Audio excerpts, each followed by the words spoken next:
Welcome back to your topic maths classes. Hope आप सब बढ़िया होंगे और आप सबकी प्रिपरेशन भी अच्छी चल रही होगी। Today is the day 41st of our 70 important question series, जिसमें अभी लास्ट वीडियो में हमने ट्रिग्नोमेट्री को खत्म किया है। आज हम एप्लीकेशन ऑफ ट्रिग्नोमेट्री स्टार्ट करने वाले हैं। एप्लीकेशन ऑफ ट्रिग्नोमेट्री से 5 मार्कर आपका आने वाले हैं, या तो 5 मार्कर सीधे मिलेगा या 4 मार्क्स की केस स्टडी या 1 मार्क में एमसीक्यू आता है। इस तरीके से इसकी वेटेज होती है हमारी। 24 के पेपर में 5 मार्क्स में सीधे क्वेश्चन आए हैं और 25 के एग्जाम में केस स्टडीज आई है, मेनली आपका एप्लीकेशन ऑफ ट्रिग्नोमेट्री से, और एक एमसीक्यू आया है। ठीक है बेटा जी, तो इस चैप्टर को आपको अच्छे से करना है। ये पूरा वर्ड प्रॉब्लम बेस्ड है। अगर आप इसका डायग्राम बना लेते हो तो आपसे क्वेश्चन हो जाएगा, अदरवाइज नहीं हो पाएगा। Once you make the diagram, question करना इजी हो जाता है, फिर वो बहुत इजी है। ठीक है बेटा, तो सबसे इंपॉर्टेंट क्या होता है, डायग्राम बनाना। तो 5 क्वेश्चंस मैं कराने वाला हूं आपको। केस स्टडीज मैंने कराए हुए हैं और भी मैं कराऊंगा उससे पहले, तो आपको अच्छे से चैप्टर से फुल 5 मार्क्स मिल जाएंगे। ठीक है बेटा, अगर आपको चैनल पसंद आ रहा है तो आप इसको अपने फ्रेंड्स के साथ में शेयर करें, राइट बेटा। और अगर आप चैनल पर नए हैं तो सबसे पहले चैनल को सब्सक्राइब करें और फिर अपना जो प्रीवियस वीडियोस है आप उनको देख लें। ठीक है बेटा जी, तो चलिए अब अपनी वीडियो क्वालिटी को 720 पिक्सल पे सेट कर लीजिए। तो स्टार्ट करते हैं हम आज की वीडियो। देखो, ये क्वेश्चन मैंने लिया है 24 के स्टैंडर्ड के पेपर से लिया है, 5 मार्क का था, राइट। बहुत इजी क्वेश्चन होते हैं वाले, यहाँ से मार्क्स लाना इजी होता है। बस आपको क्या डायग्राम बनाना ज्यादा जरूरी है। ठीक है, once you make the diagram तो क्वेश्चन इजीली हो ही जाना है, राइट। अब आप देखो, और उसको बनाने का तरीका होता है, आप सबसे पहले क्वेश्चन को पूरा रीड करो और फिर उसको लाइन बाय उसको अपना डायग्राम में कन्वर्ट करते रहो। ठीक है जी, अब मैं अगर पढ़ूं क्वेश्चन को, the angle of depression of the top and bottom of a 50 metre high building. एक 50 मीटर हाइट की बिल्डिंग है जिसके टॉप से हम किसी दूसरे को देख रहे हैं, from the 50 metre high building from the top of a tower are 45 degree and 60 degree respectively, find the height of the tower. देखो बेटा, दो चीजें हैं, एक टावर है और एक बिल्डिंग है, राइट। और जो टावर है वो बड़ा है क्योंकि टावर के टॉप से हम बिल्डिंग का टॉप और बॉटम दोनों देख रहे हैं। Angle of depression, angle of depression मतलब जब आप ऊपर से नीचे देखते हो। ठीक है बेटा, अगर आप ऊपर देख रहे हो तो एंगल ऑफ एलिवेशन, और अगर आप ऊपर से नीचे देख रहे हो तो हमारा एंगल ऑफ डिप्रेशन हो जाता है। ठीक है जी, तो क्या दिया हुआ है हमें, एंगल ऑफ डिप्रेशन बताएं टॉप और बॉटम दोनों के, which is a 50 metre high building. हाँ जी, समझ आ रहा है, from the top of a tower. Suppose मैं इसको टावर बोल देता हूँ अपना, ये मेरा टावर हो गया, राइट बेटा जी। और यहाँ से हम क्या देख रहे हैं, एक बिल्डिंग होगी यहाँ कहीं पर। ठीक है बेटा जी, ये हो गई हमारी building, right. What is this, this is tower. हाँ जी, और ये क्या है, हमारी बिल्डिंग हो गई, राइट बेटा। अब आप जो टॉप ऑफ टावर है वो बोल रहे हैं from the top of tower. आप टॉप ऑफ टावर से क्या देख रहे हो, इसका टॉप भी देख रहे हो और उसका बॉटम भी देख रहे हो बिल्डिंग का। ठीक है, टॉप का मतलब क्या हुआ, ये this is the top of the हमारा बिल्डिंग, और ये क्या है हमारा top of the sorry bottom of the building हो गया। ठीक है, राइट। और हम यहां से देख रहे हैं तो हम इसको ऐसे लाइन ऑफ साइट भी बनाएंगे। ठीक है बेटा जी, ये हो गया हमारा एंगल ऑफ डिप्रेशन को शो करने का तरीका। ठीक है जी, नाउ क्या दिया हुआ है, टॉप का जो हमारा एंगल दिया डिप्रेशन दिया हुआ है दैट इज 45 डिग्री, तो ये हमारा 45 डिग्री दिया हुआ है। हाँ जी बेटा, वो बोला है ना depression of the top and bottom, तो 45 एंड 60 डिग्री रेस्पेक्टिवली बोला है। तो टॉप का 45 डिग्री है और बॉटम का 60 डिग्री है, तो ये वाला पूरा एंगल कितना होगा हमारा, 60 डिग्री हो जाएगा, राइट बेटा जी। आपको डायग्राम समझ में आ गया, ठीक है। और आपसे पूछ रहा है find the height of the tower, तो हमें ये बताना है, राइट। अब इसको हम लेबल कर लेते हैं, पहले इसको ऐसे ज्वाइन कर लेंगे। हाँ जी, इसको मैंने बोल दिया ए बी, और इसको मैं बोल देता हूँ सी, और इसको मैंने डी बोल दिया। ठीक है, सीडी हमें पता है 50 मीटर उसकी वो दी हुई है हमें। हाँ जी, सीडी की जो बिल्डिंग की हाइट है दैट इज 50 मीटर ना, और बिल्डिंग हमारी क्या है, सी डी है, राइट बेटा। नाउ इस पॉइंट को ई बोल देते हैं हम लोग। ठीक है जी, angle of elevation angle of depression के इक्वल होता है। डिप्रेशन और एलिवेशन दोनों इक्वली होते हैं, दोनों ऑल्टरनेट इंटीरियर एंगल होते हैं। ठीक है बेटा, तो अगर ये 45 डिग्री है तो this will also be 45 degree, और अगर ये 60 डिग्री है तो this will also be 60 degree, right. और हमें बताना क्या है, हमें बेसिकली ए बी की लेंथ बतानी है, राइट। आप सबसे पहले डायग्राम बनाओगे, फिर उसको अच्छे से लेबल कर लोगे और फिर आप उसको सॉल्व करोगे। ठीक है जी, अब देखो ये क्या हमारा 90 डिग्री है। हाँ जी, ये भी 90 डिग्री है, ये भी 90 डिग्री है। तो जो हमारा ये बी, ये आप ऐसे बोल सकते हो बी सी डी ई, ये क्या होगा, ये या तो रेक्टेंगल होगा या फिर हमारा स्क्वायर होगा, ये कुछ भी हो सकते हैं। तो यू कैन से जो हमारा बीसी है that is equal to B D, BC is equal to DE, और हम ये BC is equal to DE, और ये हमारा जो डीसी होगा that will be equal to BE हो जाएगा हमारा। अपोजिट साइड्स ऑफ रेक्टेंगल लिख लो अभी, बिकॉज यू डोंट नो कि वो इक्वल होंगे नहीं होंगे, तो अपोजिट साइड्स ऑफ रेक्टेंगल। ठीक है बेटा, मैं ये भी आपको बता दे रहा हूँ कि वो कैसे इक्वल होते हैं, राइट। तो हमारे लिए सॉल्व करना इजी हो जाता है, राइट। अभी देखो, अगर ये सीडी इतना है तो यहां से यहां तक वो कितना हो जाएगा, दैट विल बी 50 मीटर।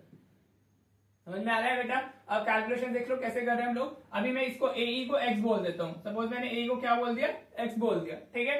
समझ आ रहा है बेटा जी? राइट, अभी हमने सिर्फ ए को एक्स बोला है, तो अगर आप ट्राइंगल इसकी बात करो, ट्राइंगल ए ई डी, ठीक है बेटा, किस ट्राइंगल की बात कर रहे हैं? ट्राइंगल ए ई डी, इस वाले ट्राइंगल की बात कर रहे हैं। हमें ए ई नहीं पता है, बट हमने इसको एक्सज्यूम कर लिया है।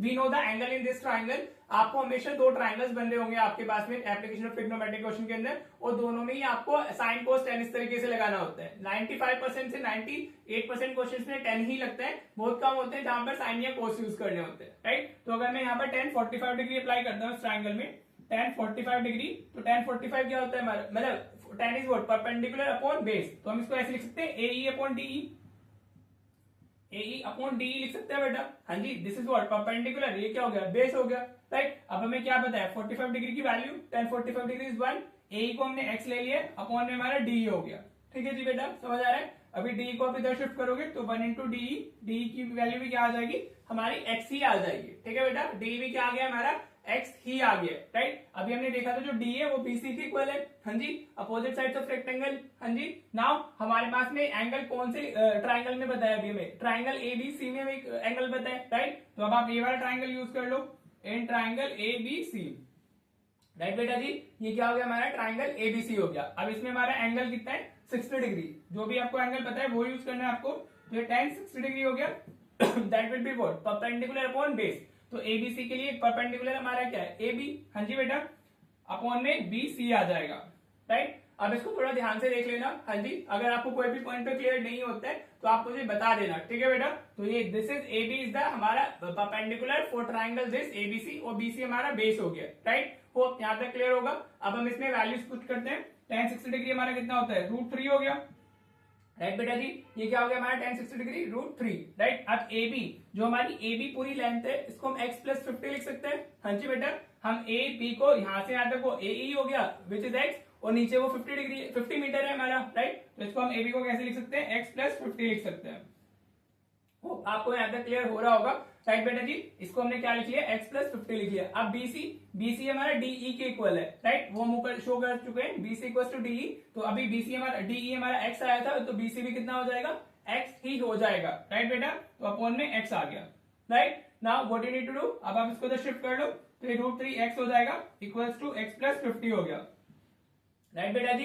अब आपको क्या करना है, x वाली दो टर्म्स दिखाई दे रही है, तो इस x को आप इधर शिफ्ट करो, तो ये कितना हो गया, √3x minus x equals to 50 हो गया, राइट बेटा।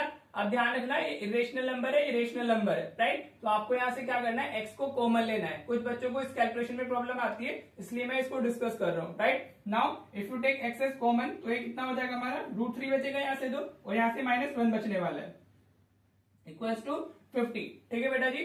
मैंने क्या किया यहाँ से x को कॉमन ले लिया दोनों से, राइट। नाउ अभी हम क्या करेंगे, अभी √3 माइनस 1 हमारा 50 के नीचे जाने वाला है, ठीक है बेटा जी। तो हमारा x कितना आ जाएगा, that will be 50 by √3 minus 1, हाँ जी बेटा। मैंने क्या किया, इस √3 माइनस 1 को 50 के डिनोमिनेटर में ले गया, हम इसको इधर शिफ्ट करेंगे ना, तो 50 के डिनोमिनेटर में आ जाएगा, राइट। अब आपको क्या करना है, इसको रेशनलाइज करना है, राइट बेटा। √3 plus 1 upon √3 plus 1, hope rationalisation आपको आता होगा। आपको कुछ नहीं करना होता है, जो डिनोमिनेटर है उसका साइन चेंज करके ऊपर नीचे मल्टीप्लाई कर देना होता है, ठीक है बेटा जी। नाउ ये क्या हो जाएगा, x इक्वल टू 50, और साथ में हमारे √3 प्लस 1 आ गया, और देखो नीचे क्या लिखा है, a minus B A plus B, तो ये हमारा a square minus B square बन जाता है। तो दिस विल बी व्हाट, √3 का स्क्वायर माइनस 1 का स्क्वायर आ गया, राइट बेटा। होप आपको क्लियर हो रही होंगी चीजें। तो ये कितना होगा हमारा 50, और √3 प्लस 1 अपॉन में क्या आ जाएगा, √3 का स्क्वायर विल बी 3 माइनस 1 का स्क्वायर 1 ही होगा, 3 माइनस 1 2 आ जाएगा। तो 2 से आप इसको डिवाइड कर दो, ये 25 टाइम्स चला गया, राइट बेटा। और √3 प्लस 1, देखो अब अगर हमें √3 की वैल्यू क्वेश्चन में गिवन नहीं होती, हाँ जी, तो हम इस क्वेश्चन का आंसर इधर ही छोड़ देते, x की वैल्यू ये हो जाती और इसमें 50 मीटर और ऐड करते, तो हमारा फाइनल आंसर आ जाता। बट अभी हमें √3 की वैल्यू दी गई है, तो हम उसको यूज करेंगे, उसमें पुट करेंगे, फिर अपना फाइनल आंसर लिखेंगे, ठीक है जी।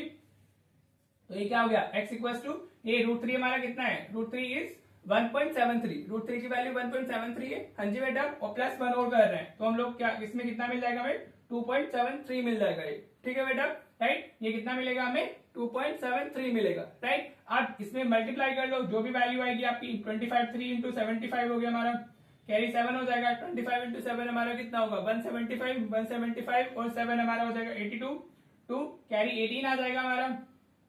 25 इंटू 2 इज 50, 50 और 18 68 आ गया। ठीक है बेटा जी, तो x की वैल्यू कितनी आई है 68.25, राइट। अब एक चीज ध्यान रखना, बहुत बच्चों को ऐसे लगता है कि x की वैल्यू आ गई तो क्वेश्चन खत्म हो गया, राइट। ऐसा नहीं होता है। हमसे क्या पूछा है, हाइट ऑफ टावर पूछी गई है, राइट बेटा। और हाइट ऑफ टावर ये पूरी ए बी है, x is not the height of tower just, ठीक है बेटा। तो ए बी आपको क्या करना है, x में 50 आप ऐड करोगे तब जाके आपको हाइट ऑफ टावर मिलेगी, ठीक है। बहुत से बच्चों को ऐसे लगता है कि x या y की वैल्यू आ गई, अननोन की वैल्यू आ गई तो हमारा क्वेश्चन खत्म हो गया, राइट। वहां से आपके मार्क्स लूज हो जाते हैं, राइट। अब आपको क्या करना है, हाइट ऑफ टावर लिखनी है अपनी final answer, height of tower. तो आप इसमें क्या करोगे, आप इसमें 68.25 में 50 ऐड कर दोगे। यहां से आ रहा है ना, ये पूरा टावर है हमारा ए बी, राइट बेटा जी। 50 ऐड करोगे तो कितना जाएगा 0.25, तो ऐसे ही रहेगा। और 8 और ये हमारा 8 आ गया, और 6 और 5 11 आ गया। 118.25 metre is your should be your final answer, ठीक है बेटा। इस तरीके से क्वेश्चन को करना होता है, काफी इंपॉर्टेंट क्वेश्चन है। इसी पे बेस्ड हमारी केस स्टडी भी बनाई जा सकती है। होप आपको अच्छे से क्लियर हुआ होगा। मेन थिंग इज डायग्राम, और डायग्राम के मार्क्स भी होते हैं इस क्वेश्चन के अंदर, राइट। अगर ये 5 मार्कर में आ रहा है तो 1 मार्क तो डायग्राम के लिए ही होगा। प्रॉपर लेबलिंग होनी चाहिए आपकी, उसके अकॉर्डिंग आपको 1 मार्क्स डायग्राम का मिलता है। और फिर प्रोसीड कैसे करना है वो भी आपको डायग्राम से ही समझ में आता है, ठीक है बेटा। इंपॉर्टेंट क्वेश्चन है, काफी अच्छा क्वेश्चन था। होप आपको क्लियर हुआ होगा। इन केस आपको क्लियर नहीं हुआ है तो डू लेट मी नो कि आपको किस पार्ट में प्रॉब्लम आई है, तो वो हम डिस्कस करेंगे, ठीक है बेटा जी। अगर आपको वीडियो पसंद आई है तो इसको अपने फ्रेंड के साथ जरूर शेयर करें, राइट बेटा। और आज का जो होमवर्क क्वेश्चन है, आप देखो इसके एनसीईआरटी का हर एक क्वेश्चन और हर एक एग्जांपल इंपॉर्टेंट है। तो I want you to do 2 questions every day from the NCERT, ठीक है। जब तक हमें सीरीज चलती है, मतलब ये 5 क्वेश्चन चलते हैं चैप्टर के, आपको हर रोज 2-2 क्वेश्चन करने होंगे फ्रॉम द एनसीईआरटी, ठीक है बेटा जी। तो होप आपको अच्छे से क्लियर हो गया। इन केस कोई भी डाउट आपको रहता है किसी भी चैप्टर में, किसी भी क्वेश्चन में, इट्स नॉट नेसेसरी कि हम जो चैप्टर कवर कर रहे हैं उसी में आपको डाउट आ रहा है, उससे अलग भी अगर आपको कोई किसी भी चैप्टर का कोई भी रैंडम डाउट है, आप सैंपल पेपर्स कर रहे हो उसमें कोई डाउट है, तो आप मुझे कमेंट सेक्शन में बता दिया कीजिए, ठीक है बेटा। तो चलिए, होमवर्क तो आपका 2 क्वेश्चन फ्रॉम एनसीईआरटी हो गए। मिलते हैं फिर नेक्स्ट वीडियो में। Thank you so much for watching the video.